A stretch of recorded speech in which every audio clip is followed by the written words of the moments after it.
Check, check, mic check. Check, check, mic check.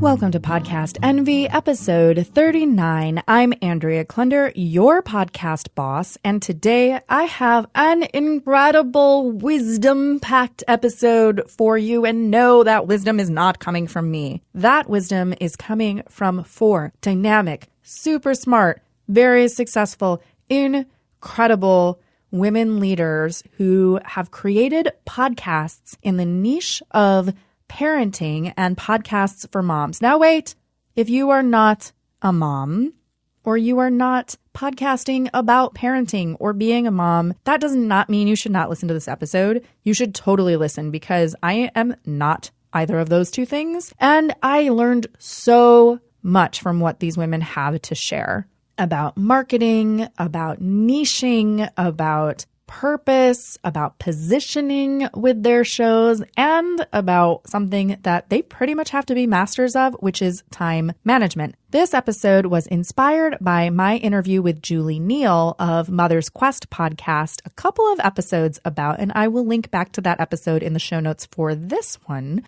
along with all of the ways that you can connect with these 4 women who you are going to meet in just a few minutes. Links to all of the things will be in the show notes for this episode at thecreativeimposter.com/podenvy039. And I know that's a super long URL. I hope it's memorable. But whether it is or it isn't, you can link to those show notes directly from the description for this episode in whichever app you are using. And hey, while you're there checking out the show notes, could you do me a huge favor? As you're listening to this episode, could you think of someone who really needs to hear it? Like someone else who could use this advice, or maybe another mom that you know who's thinking about creating her own show, or anyone that you know that's thinking about creating their own show that could use a little guidance and encouragement. And then depending on the app that you're using, there should be a very simple way that you can share this episode. Often it involves 3 little dots stacked vertically. And then you click that in, it gives you options for how to share the episode. That would be fantastic. Also, I wanted to let you know about a little something that I am doing, which is called Podcast Gratitude. And technically, by the time you're listening to this, the deadline has already passed. But, if you would like to get your voice on an episode of Podcast Envy, sharing your gratitude for either listening to podcasts, a particular podcast, or making podcasts and how it has helped you, supported you, changed your life, created an opportunity for you, made a connection for you, I want to know about it. So I still have some space. If you can get it to me ASAP. I just need a short little clip of audio. You might even be able to record it on the voice memo on your phone, as long as you're in a quiet-ish space. 3 minutes-ish telling me your story of some way that podcasts or podcasting has helped you or changed your life. Drop me an email at andrea@thecreativeimposter.com, and I'll give you the details of how to share that audio file with me. Also, no matter when you are listening to this, you can participate on Instagram by posting a visual representation. That sounds way more complicated than it is. It's a screenshot of a podcast that you're grateful for with a description as to why. Go ahead and hashtag podcast gratitude, tag me at Andrea Klunder, and tag that podcaster or that show so they know that you're grateful for them. Sometimes we're over here podcasting and we don't know who's listening. We don't know if anyone cares what we have to say. And when someone posts gratitude, it feels so good. It could also be a photo of you listening to podcasts, and then you could share your story in the text, or a short video, 1 minute or less on Instagram, people, about why you are grateful for podcasts or podcasting. All right, let's get on with it. I cannot wait to introduce to you Erica Blocker from Moms with Dreams, Jen McClellan from Plus Mommy, Debbie Reber from Tilt Parenting, and finally, Casey O'Rourke of Joyful Courage Parenting Podcast. Let's find out a little bit more about how these women came to be podcasters. Hi, Andrea. I'm so grateful. Thank you for this opportunity to share with your listeners. My name is Erica Blocker, and I am a speaker, author, and life coach for Moms with Dreams. That's also the name of my podcast. I'm a mother of 4. I started my podcast back in 2015 when it was the year after I launched my book, Motherhood Dreams and Success, You Can Have It All. The book was such a great success and it became a bestseller on Amazon within 5 hours of us launching. And I was getting so much positive feedback that I thought, you know what, this is a bigger message. And I need to continue to be able to inspire women, to give them real life examples of other women who are following their dreams so that they could also know that it's possible for them. I wanted to really be an inspiration and a source of empowerment and encouragement for mothers who felt like there's something more for them in life. They just weren't sure how to find it, how to go after it, and to not feel bad about wanting something for themselves. Hello, Podcast MV listeners. My name is Jen McClellan from the Plus Mommy podcast. My show is about supporting plus-size women. From bumps to bellies, we talk about it all. My background is that I've been a blogger for 7 years. In 2010, I got pregnant with my son, and I went online and I read that I would develop gestational diabetes and I would have a cesarean birth, and that I was a horrible person for wanting to become a mother as a plus-size woman. None of those things came true. I had a completely healthy pregnancy and even gave birth on my knees. I wanted to tell my story. I wanted other plus-size people to know that they could have a healthy outcome and to not believe all the negativity that is surrounded not only plus-size pregnancy, but just existing in a larger body. So that's the story behind my work. As all those years ago, I started a blog having no idea what it was to blog. And all these years later, in May of this year, May of 2018, I started a podcast. Still not knowing a lot about podcasting, but at least more than I did before I started blogging. But I have really enjoyed diving into this podcasting world and have so far been pretty successful. I just exceeded 15,000 downloads, so that's pretty exciting.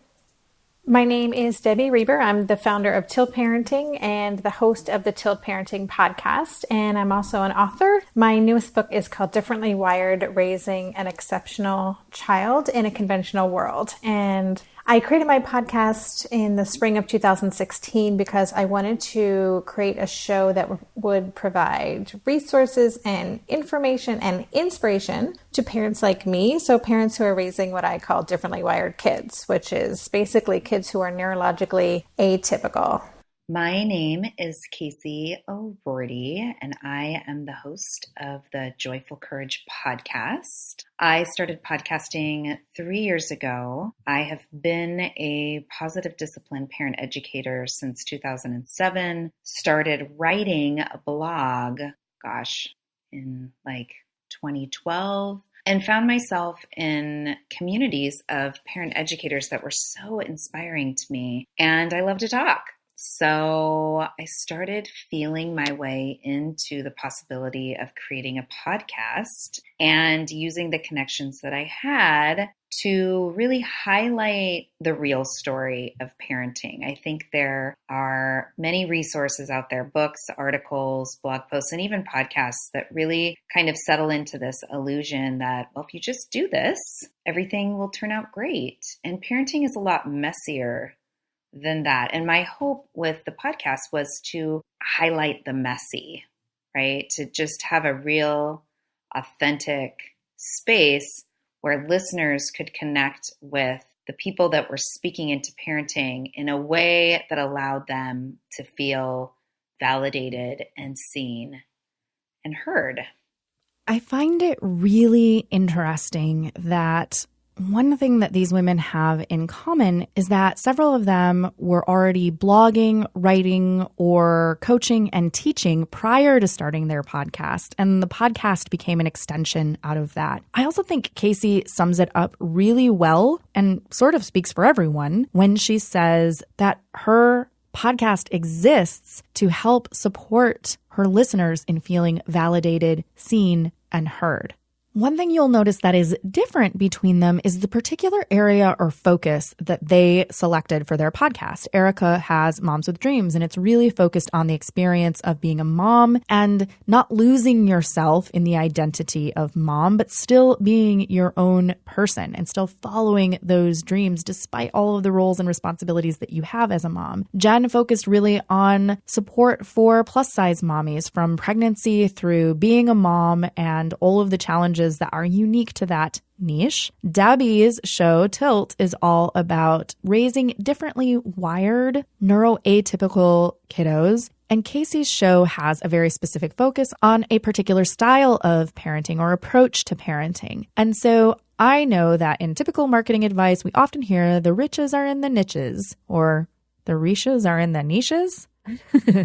Anyway, I was curious as to whether these women consciously chose their niche and how they think it has or hasn't helped their show.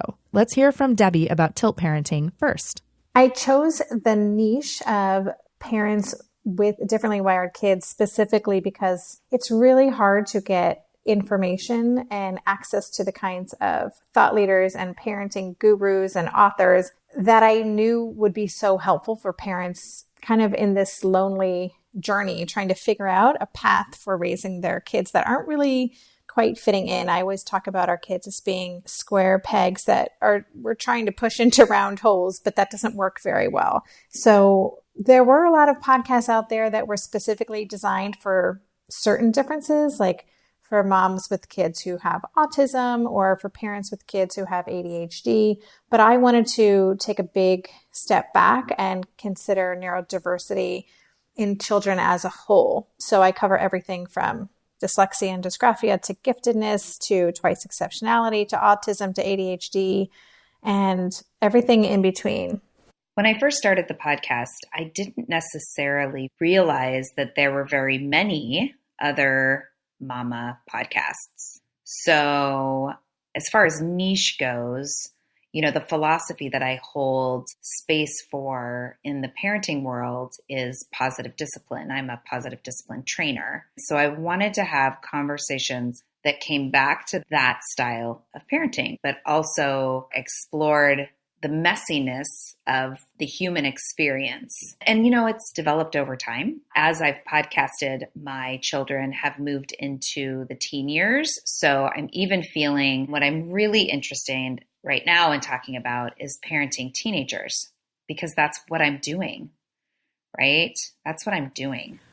I chose the particular niche because that's what I know the most about. I've been a mother since I was 17.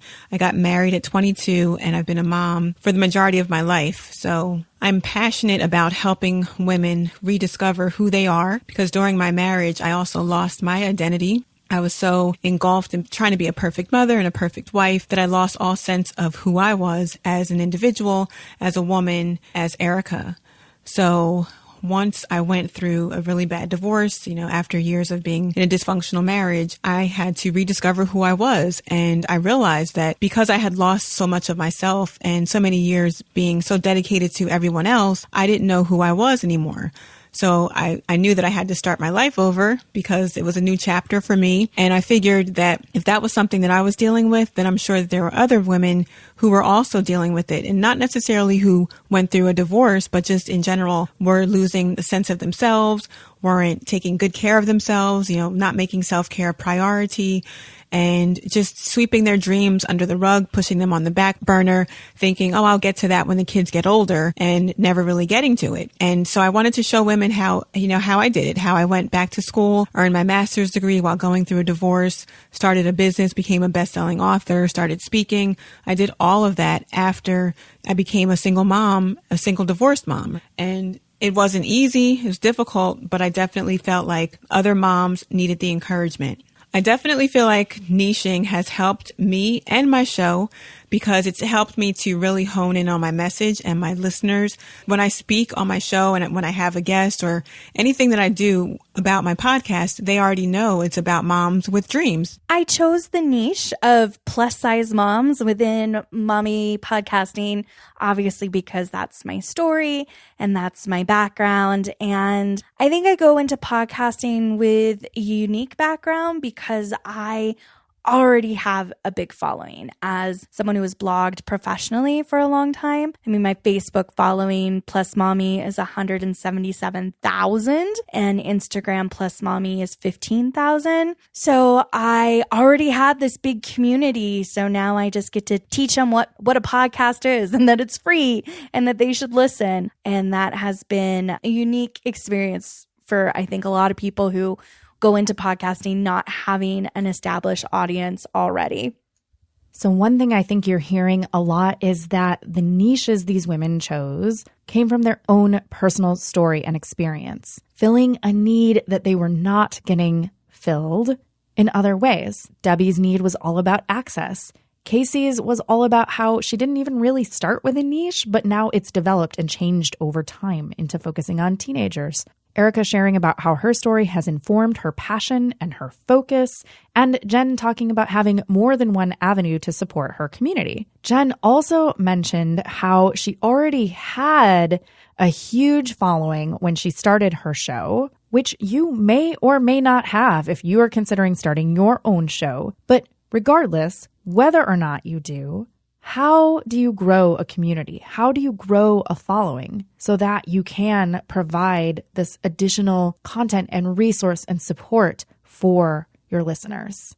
Let's find out. So right now I'm really educating my community about what the heck a podcast is and that it's free and that they should listen.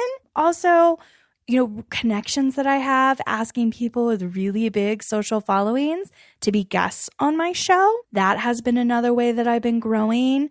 I've been playing around with some Facebook ads and Instagram ads. I will share that a lot of people will recommend starting a Facebook group, and I'll be your cautionary tale. I actually shut down my Facebook group of almost 14,000 a few months before I launched my podcast, especially if you're in the mommy world. Mommy, drama, Facebook groups all go together. It's hard to avoid. I had 10 admin guidelines, a video explaining all the rules, and it was drama 24/7. It was a nightmare. I'd be on dates with my husband and my phone would be pinging and binging. And just caution you, I loved my group when it was around 200. I think small Facebook groups can be wonderful. 2,000 was okay. Anything beyond that became just a nightmare. Nightmare is the word I'm using. So that's my cautionary tale. Could my show be growing much faster if I still had that group? Yeah, probably. But the only way I had time to launch the podcast was to shut down the group that was taking hours of my day and I was getting little to no return for it. So don't necessarily feel that you need to follow what everyone is saying. Find what works well for you and roll with that. So I've been growing community and listenership around my show by being connected with other podcasters, telling people about it wherever I go. When I speak, I tell everyone that I have a podcast. I have business cards specifically for my podcast that I pass out. When I'm meeting new people at networking events, I always talk about my podcast. Even when I'm out and doing my errands, running around, I've met women in the grocery store or in the malls and I see them with their children and I just spark up a conversation and tell them, hey, do you listen to podcasts? Oh, great. Because I have a podcast special for moms. It's called Moms with Dreams. And everyone's always like, wow, that's so cool. So my podcast has become a part of me and I just share it as much as I can wherever I go. I also use social media, Facebook, Twitter, and Instagram. And anyone who becomes a part of my email list also gets the weekly episodes emailed to them for the podcast.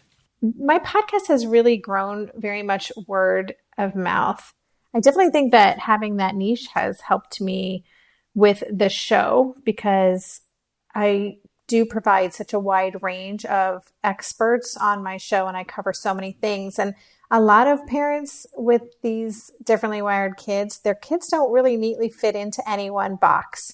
And so covering the topics I do, and then also in the personal way that I do, I think has definitely filled a need. And I get a lot of spontaneous sharing, which is really great. I definitely use Facebook as a way to spread the show. I share episodes on Twitter, of course, with audiograms. I share on LinkedIn. I do ads on Facebook sometimes, and I try to stay active on the Facebook group. I've also recently just launched something called Tilt Together groups. So if people want to form in-person communities, I'm providing them with a starter kit so that they can know how to begin those. And I'm also helping to promote those groups when they're getting started so members can find each other. But that is really exciting for me to see that these are going to be not just virtual support groups, but in-person, in-community support groups. Well, I have a Facebook group that is a closed group that people can join, and that's where I do a lot of promoting of the show. I also have an Instagram page that's growing and a Facebook business page. I think a couple of years ago, I tried like a subscriber drive where I encouraged people, I incentivized people to share the show, but it was hard for me to manage. I couldn't really figure out the best way to run something like that. So really, I think the way that I grow community is I show up.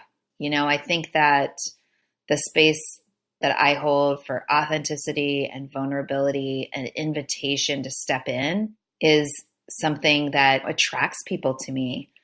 And I just try to keep it really real as well as positive and forwarding, and it's attractive. So, am I on kind of a plateau of listeners right now? Yeah, I have little growth spurts every few months, and I'm always looking for ways to play with that. And the reason really is because I know that I have a valuable product. I know that my podcast is valuable, not because of numbers, but because of the emails and the messages that I get nearly every day from people who say, your podcast has changed my life. Your podcast has supported me in parenting. I'm so grateful I found you. I feel seen.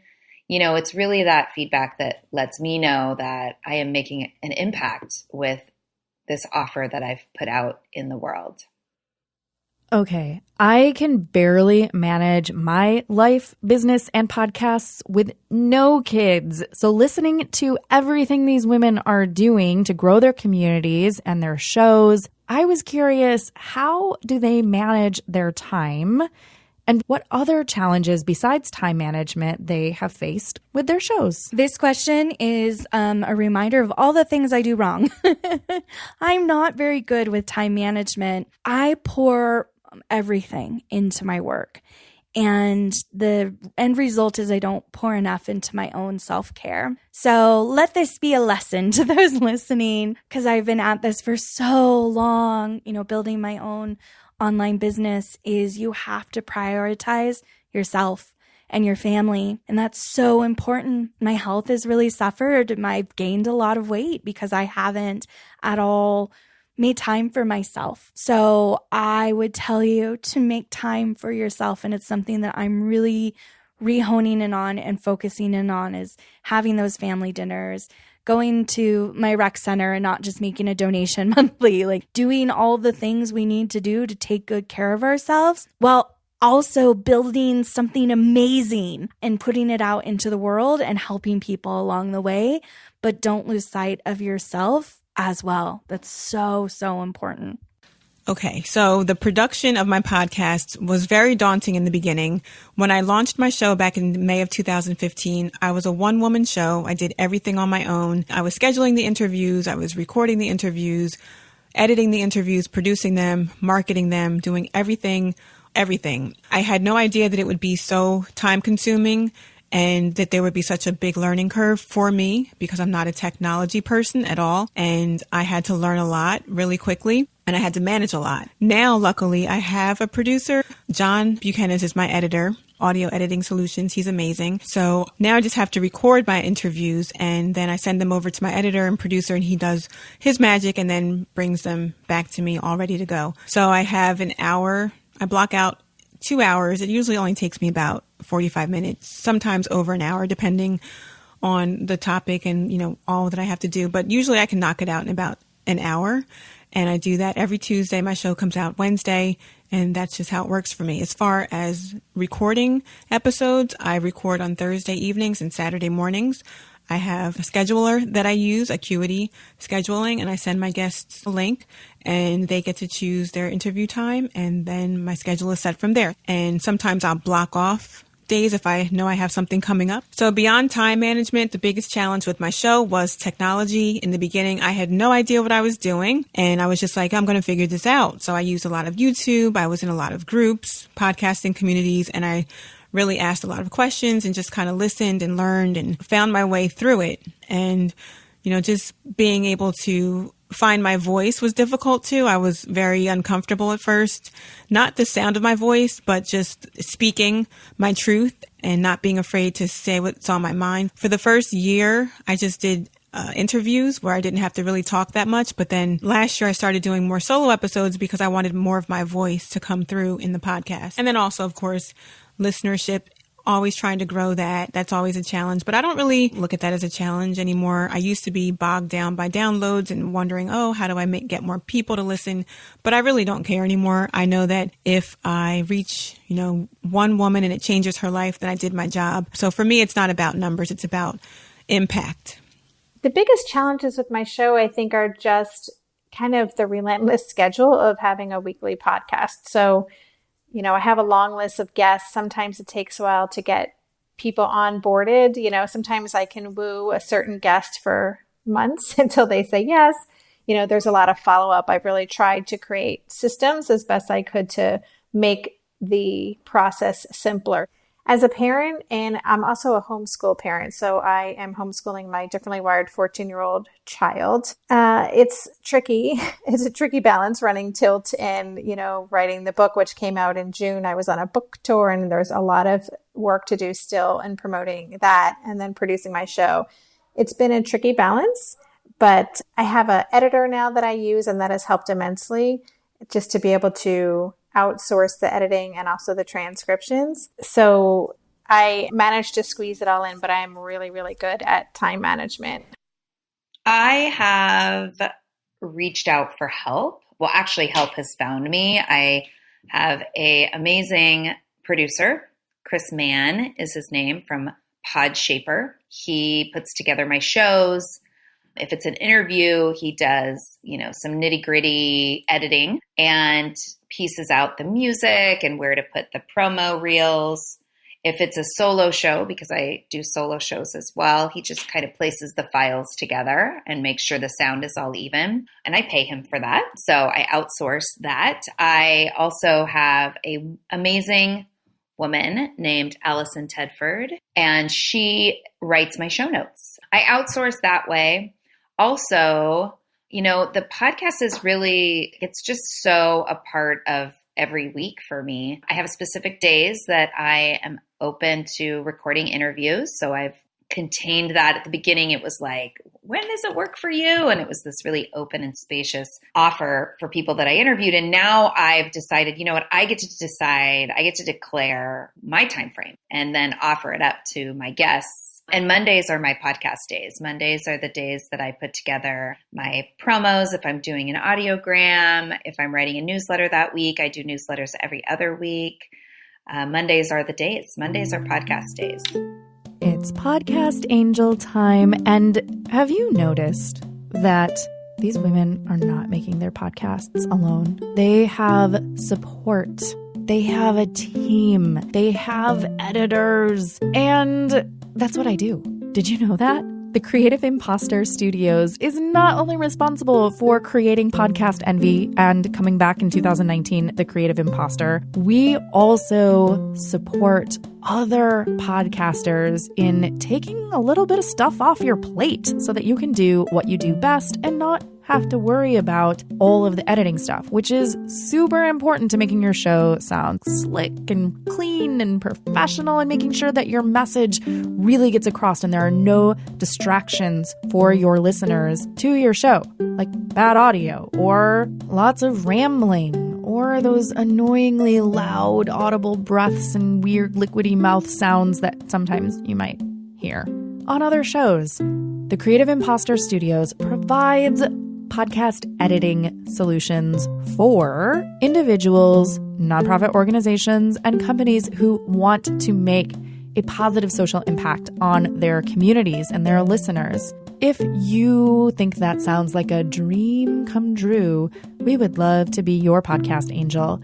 In the show notes for this episode, number 39, click the link that says, "Help me with my podcast," and we'll schedule a complimentary 20-minute call to see how we might be able to support you with your awesome show.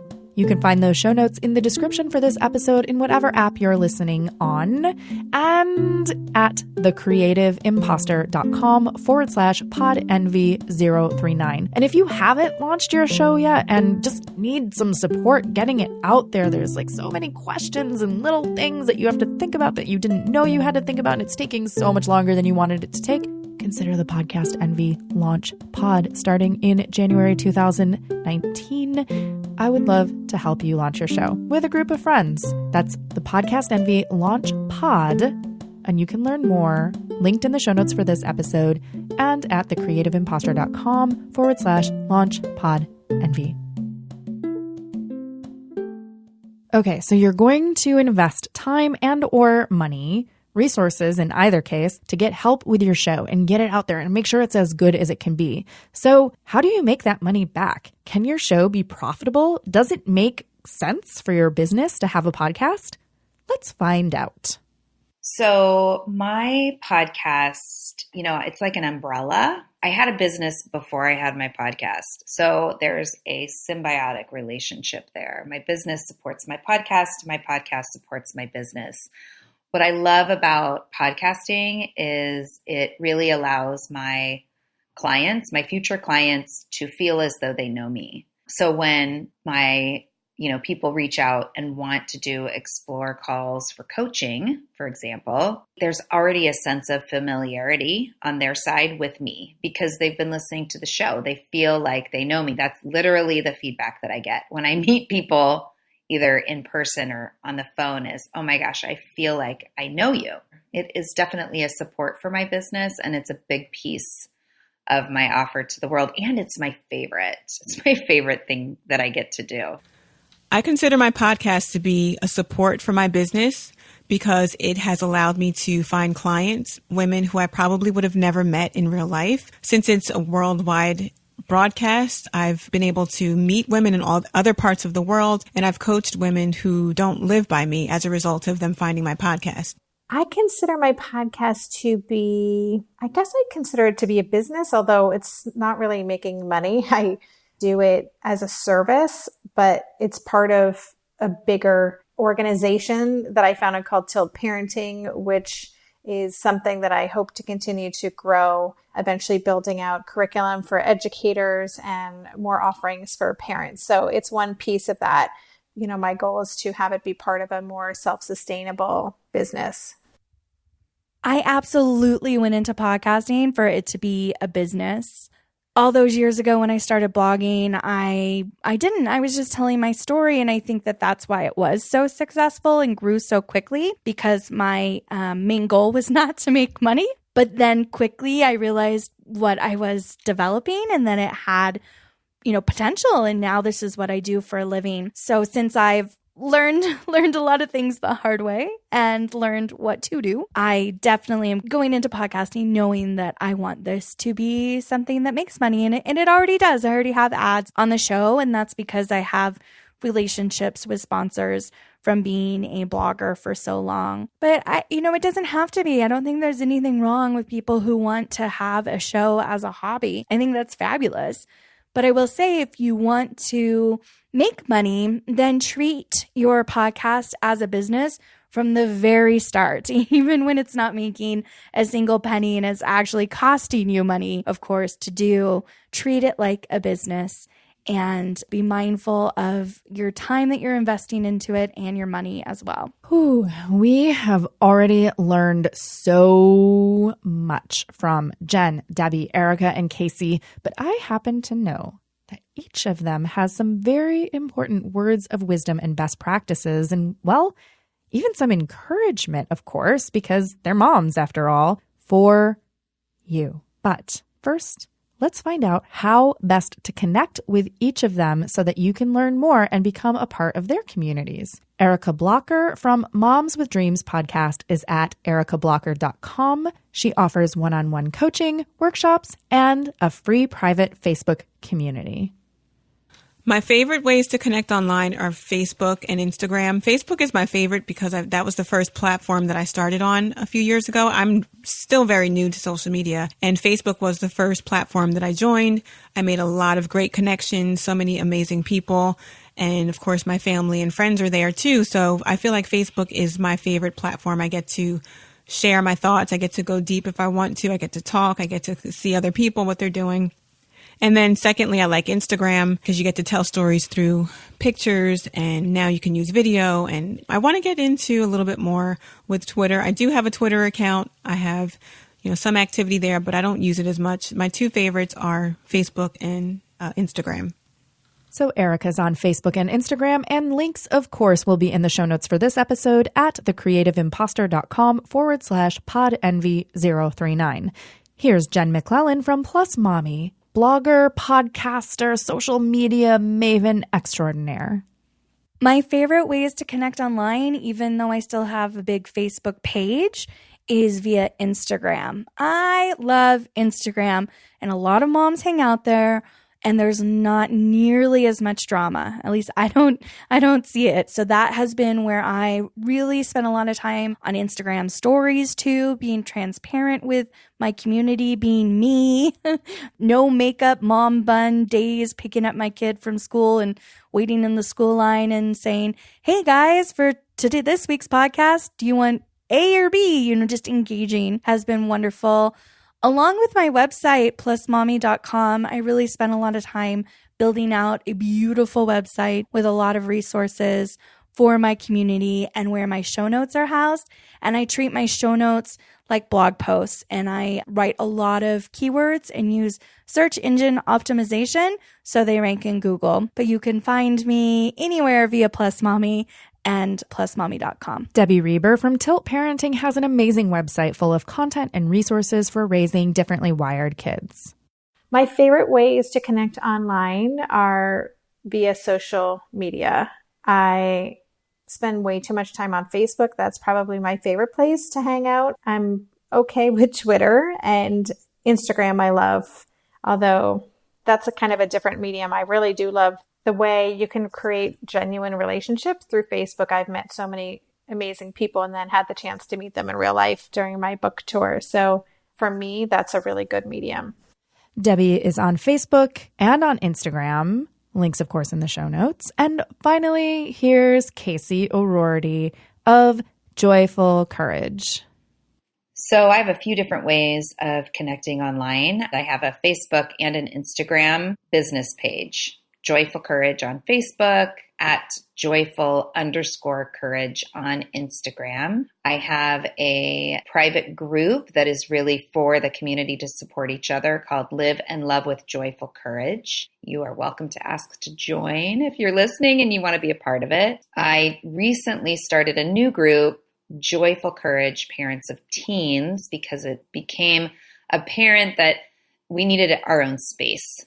For any of you out there that have raised teenagers or are raising teenagers, it's really challenging to speak into what's going on and then hear support or quote advice from people who don't have teenagers.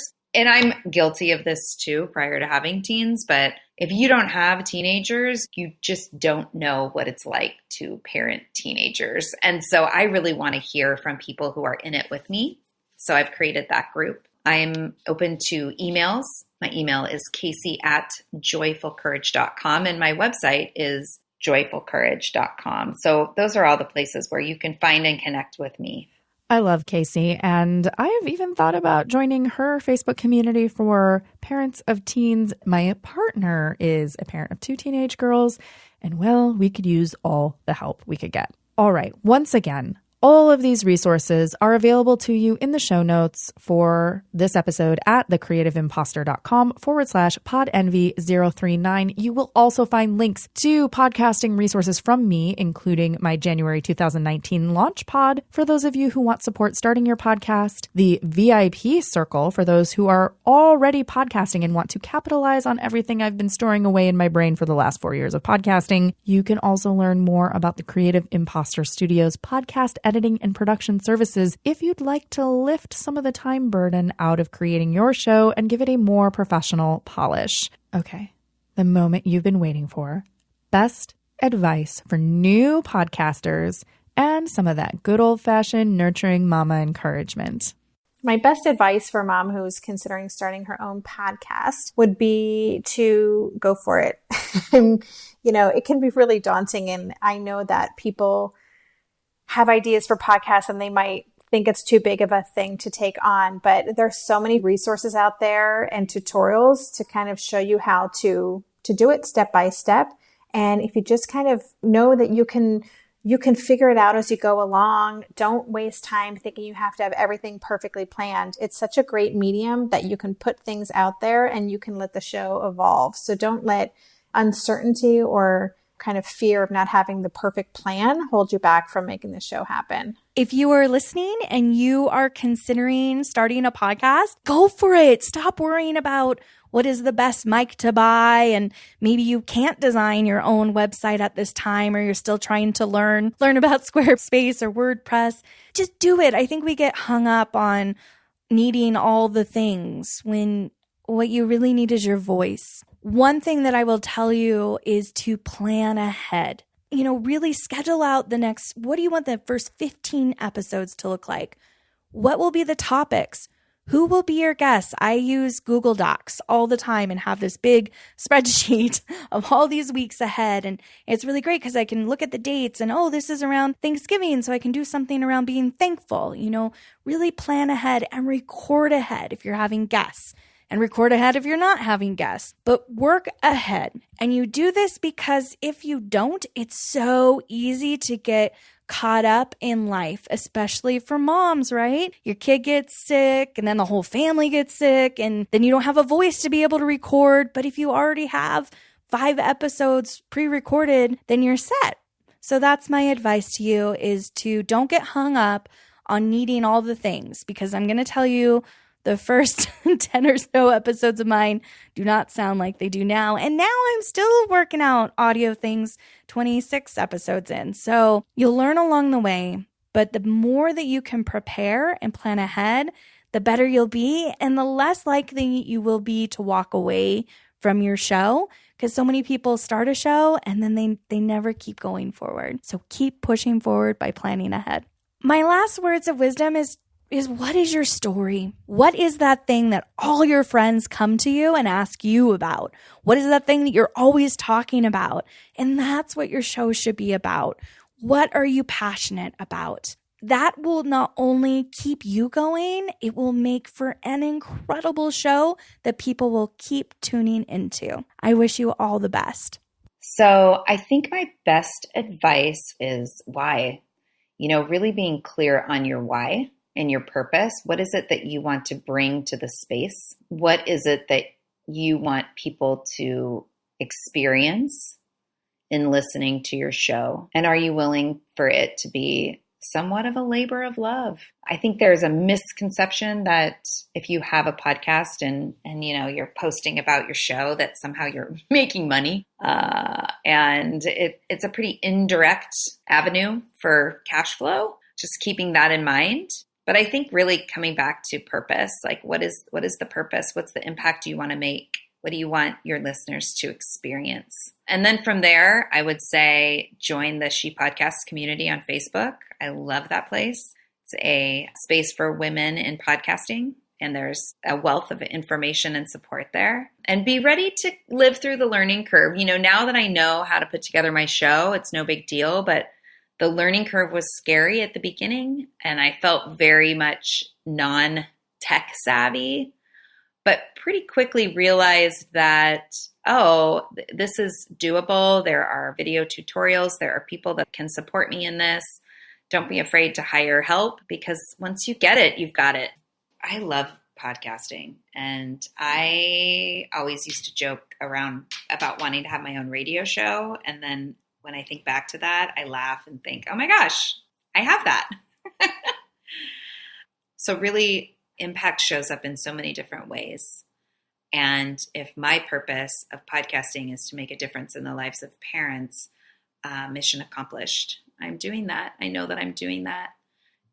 Yeah. So I just encourage you to dive in. Thank you for letting me share. I appreciate you. My best advice for a mom who's considering starting her own podcast is to plan and prepare in advance. Be aware of the time that it's required for you to launch your podcast and include everything. So map it out so you'll know exactly how much time you have to carve out of your schedule each week and where you'll find those pockets of time. I underestimated how much time it took me to create an episode that from start to finish. So I would say definitely be cognizant of how much time it's going to take you. I would make sure that your family is on board, because you need the family to either not be home when you're recording or be completely quiet, depending on how big your home is. If you have, an area that you can go in and close the door, it doesn't matter if there's outside noise, then that's fine. But just make sure that your family is aware of what you're doing and that they are going to support you and cooperate and be helpful as you begin your podcasting journey. I had to train my kids in our old home. I was recording in our den, which didn't have a closed door. So it was connected to the kitchen. And then when people walked in the kitchen, you would hear stuff. If they turned the microwave on, you'd hear it beeping in the background. And then it was oh, I'm recording, guys. No, don't come in the kitchen. So, make sure that they're aware of what's going on. They understand and they're good with that. Also, make sure you get a good microphone. I'm currently using the ATR 2100, which is a really good mic. It's not expensive. It's about $60 on Amazon. And, just make sure that you have a space carved out where you can do your podcasting, because you will need, like I said, quiet space. You'll need somewhere where you won't be interrupted, and a good internet connection. Definitely want to have a good internet connection. Choose a platform that you're going to use to record your interviews on if you're doing an interview show. If you're not doing an interview show, still decide on what platform, what software you're going to use to record your episodes, and think about editing. If it's something you're going to do on your own or if you're going to outsource it. I did it for 2 years. So, hey, it can definitely be done. But if you can outsource it, I wholeheartedly encourage you to do that, because it'll allow you to do what you love, which is podcasting, and not have to worry about the tech stuff. And lastly, I just want to encourage you to start. If you're on the fence and thinking about creating a podcast, that means that there's a message in your belly. There's something that you have to say. And believe me, the world needs to hear you. They need to hear your message. They need to hear your voice. You matter, and so does your message. And I encourage you to do it no matter what. Don't talk yourself out of it. Don't make excuses. You do have the time. You can create the time. You can work around your family and responsibilities. I work a full-time job. I have my business. I have actually 2 businesses. I have 3 teenagers at home, and I'm able to do it successfully. So I know that it can be done, and it's not impossible. It will require work, but it's totally doable. And again, just don't be discouraged. Be encouraged. Know that the world needs to hear your voice, and that there's someone waiting for you to show up with your message, with your story, and to share your journey so that you can help them in their journey. Thank you again, Andrea, for this opportunity. I'm super grateful and happy that you connected with me and that you thought of me to be a part of your project. I couldn't have said it better myself. That was seriously pretty much a full podcast launch tutorial from Erica. Now, if you have that fire in your belly to start a show, but you feel overwhelmed, I'm your woman, and the Creative Imposter Studios is here to help. Get links to all of the support you could ever want, including connections with Erica, Casey, Debbie, and Jen at thecreativeimposter.com/podenvy039. I'd love to know. What have you learned? What are your biggest takeaways from this episode? I've got a bunch, and you will get them as a special bonus, along with my biggest takeaways from the other episodes that I have recently posted: podcasting for TV fans, podcasting for nonprofits, podcasting for yoga teachers. Yeah, that is your holiday bonus that is coming your way when you join the Podcast Envy email list. I know, sounds so boring, but it's really going to be cool, I promise. The link will be in the show notes that I keep mentioning. My humblest gratitude for these women for sharing their time, wisdom, and voices, and to you, because talking into a microphone, even if it is a really great microphone, is super boring if no one is listening. So that about does it for this episode of Podcast Envy. If you are grateful for podcasts that you listen to or for your own show, I invite you to be a part of the hashtag podcast gratitude experiment with me. The details will be in the show notes for this episode. Thanks so much for tuning in, and I can't wait to help support you with your show in 2019. Podcast Envy is produced by your podcast boss, Andrea Klunder. That's me.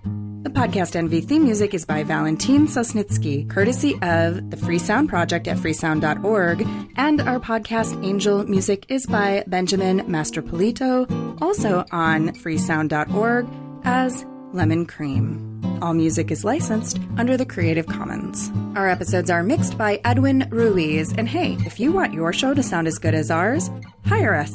Put the magic audio mojo of the Creative Imposter Studios to work for you.